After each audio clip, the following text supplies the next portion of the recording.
নীলষষ্ঠী। আজকে তাই জন্য গঙ্গার ঘাটে গেলে দেখতে পাওয়া যাবে প্রচুর ভিড়। আমিও চলে এসেছিলাম আজকে নীলষষ্ঠীর দিন গঙ্গা স্নান করতে। ছোটোবেলা থেকে আজকের দিনে প্রতিটা বছরই মায়ের সাথে আসতাম। তো এই বছর তো মা আসতে পারেনি, কারণটা তোমরা সবাই জানোই। তো চলে এসেছি দিদিকে নিয়ে। মার আজকে একাদশী, মা এমনি গায়ে উপোস থাকবে। তো এখানে দেখো সবাই মা গঙ্গাকে আম দিচ্ছে, কারণ অনেকের মধ্যেই এই চল আছে যে মা গঙ্গাকে আম দিয়ে তারপরে বাড়িতে তারা আম রান্না করে, আম খায় আর কি।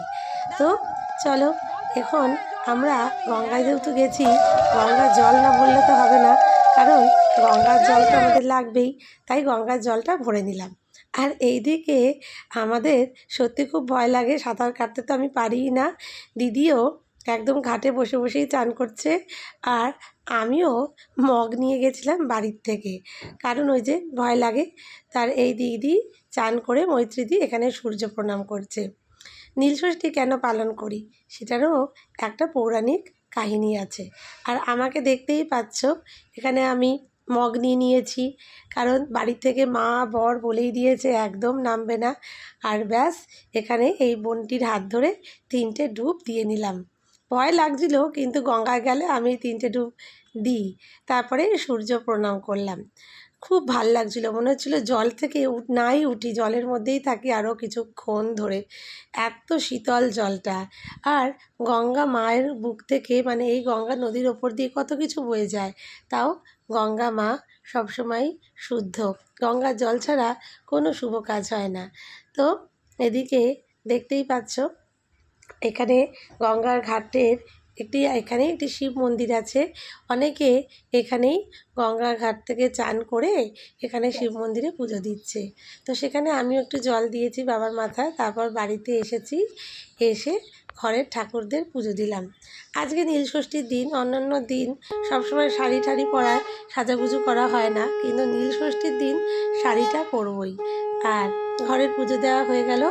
এবারে এখন ঠাকুরের সমস্ত জিনিস সাজিয়ে নিয়েছি, ফল, দুধ, গঙ্গার জল, বেলপাতা। ঠাকুর তো বেলপাতা আর দুধ গঙ্গা জলেই সন্তুষ্ট। সাজিয়ে নিয়ে এবার মন্দিরের উদ্দেশ্যে যাওয়ার পালা। দেখো, নীল পুজো কেন হয় তার জন্য একটি পৌরাণিক কাহিনী আছে, আগেই বলেছি।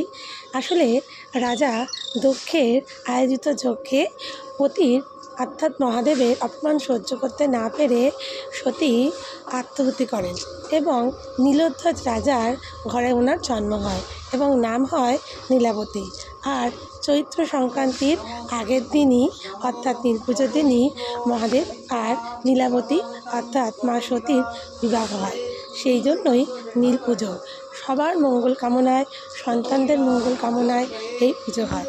তো এখানে ঠাকুরমশাই আমাদের মন্ত্রপাঠ করাচ্ছেন, আর সেটাই শুনছি। সবাই বলো হর হর মহাদেব। সকল সন্তানরা ভালো থাকুক, দুধে ভাতে থাকুক, মারা তো এর বেশি আর কিছুই চায় না। তো সেখান থেকে আমরা পুজো সেরে চলে আসলাম বাড়িতে। বাড়িতে এসে সাউ মাখতে বসে পড়লাম। তার আগে খেয়েছি জল, আর এইদিকে জল খেলেই দেখবে সমস্ত পিপাসা কেটে যায়। যত তুমি উপোস করবে কোনো কিছু খিদে পাবে না, পাবে শুধু জল তেষ্টা। তো তারপরে এই তরমুজটা কাটলাম। তরমুজটা কি টুকটুকে লাল। তরমুজ কাটার পরে যদি লাল দেখো, সেটা খেতে কেমন হবে পরের কথা, কিন্তু লাল রং দেখলেই টকটকে মনটা আগে বেশি শান্তি পায়, তাই তো। ফল কাটা মোটামুটি হয়ে এসেছে, এরপর সাগু মাখার পালা। নীল পুজো, শিবরাত্রি, যে কোনো পুজোতেই, বাড়িতে এই পুজোগুলোতে সাগু ফলটাই খাওয়া হয়। এখানে চিনি, কলা, মা দিয়েছিল গাছের গন্ধরাজ লেবু, তার সাথে দই, এইসব দিয়ে সন্দক লবণ দিয়ে সাবুটা মেখে ফেললাম। আর সাবু মাখার আগে কী যে জল তেষ্টা পায় কোথাও থেকে, মানে উপোস করা আসার পরে, তখন মনে হয় খালি জলই খাই জলই খাই। আর ব্যাস, এইটা খেয়েই আজকে, মানে রাতের ডিনারে এটাই আজকে খাওয়া দাওয়ার পর্ব আমাদের সবার। আর সাগু মাখাটা সবার সাথে খেতেই বেশি ভালো লাগে। একা একা সাগু মাখা খেতে ভালো লাগে না, কিন্তু একা হও কিংবা সবার সাথে হও, আজকের দিনে এই সাগু মাখাটাই খেতে হবে। তো যাই হোক, সাগু মাখা খেয়ে আবার সন্ধেবেলায় চলে গেলাম মহাদেবের কাছে, চলে গেলাম নীলের বাতি দিতে।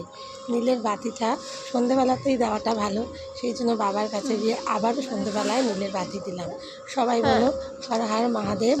আর তোমাদের আমার এই ভিডিওটা যদি ভালো লাগে তাহলে অবশ্যই একটা সাবস্ক্রাইব করে দিও, লাইক কমেন্ট করে দিও, সবাই জ্বালিয়ে দিলে বলে কেমন লাগলো আর কি সুন্দর সমস্ত বাতিগুলো জ্বলার পরে আরও কি ভালো লাগছে না। চলো আজকের মতো এটুকুই। ওম নমঃ শিবায়, হর হর মহাদেব।